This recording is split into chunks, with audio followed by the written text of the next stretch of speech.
Okay, so this question that you sent me gives us a few information. The key thing here is the ratio between the minor and major arcs of PQ. They told us it's 3/7, and we need to prove that x equals to 108. So first things first, we got to remember how to calculate the length of an arc.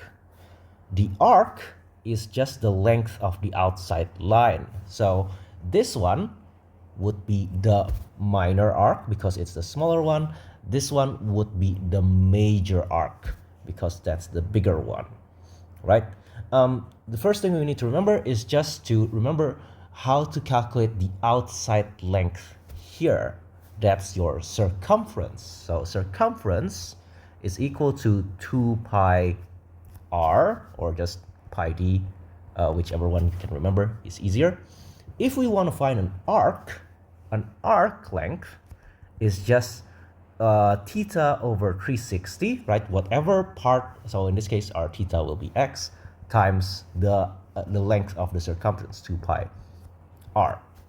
Okay, so let's do that then. Our minor arc would just have an angle of x. So our minor arc would be x over 360 times 2 pi r, our radius.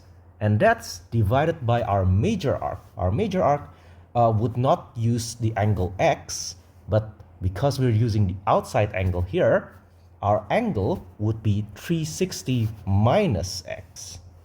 So it'll be 360 minus x over 360 times 2 pi r, and this is equal to 3/7. Okay, so one thing you'll notice is that there's a lot of similarities that you can cancel out. 2 pi r, 2 pi r, 360, 360. Right, so we can get x over 360 minus x equals to 3/7. We can do cross multiply, so we get 7x equals to 3 times 360, that's 1080 minus 3x. 4x equals to 1080. No, not 4x, 10x, sorry.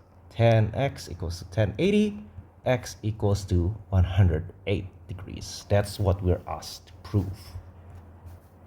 Okay, so this is the next question. This next question, we're told to show that 360 sine y is equal to pi y.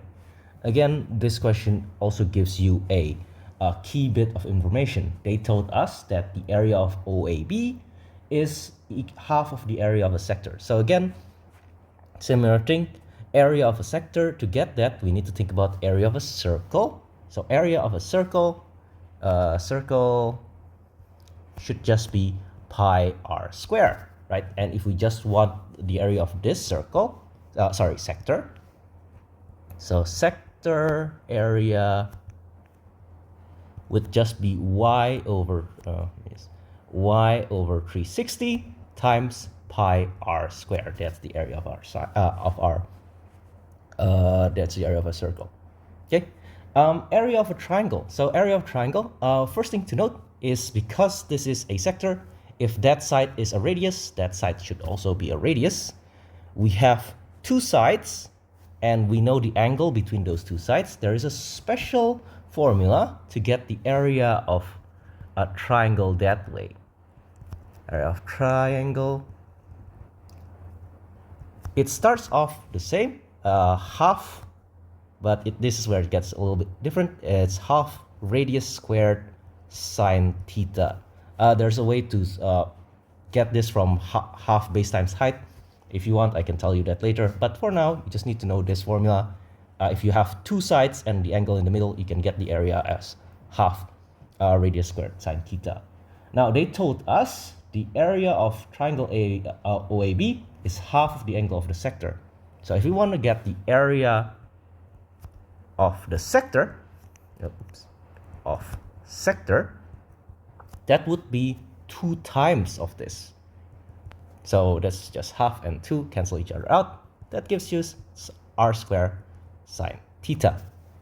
This one and that one are both area of sector. So we have y over 360 pi r squared is equal to r squared sine theta. Okay, so r squared cancels each other. So we have y pi equals to 360 sine theta. Oh, and I'm sorry, because this theta is y, so we have to change that. That's y, y. And that's the question that they asked us to do.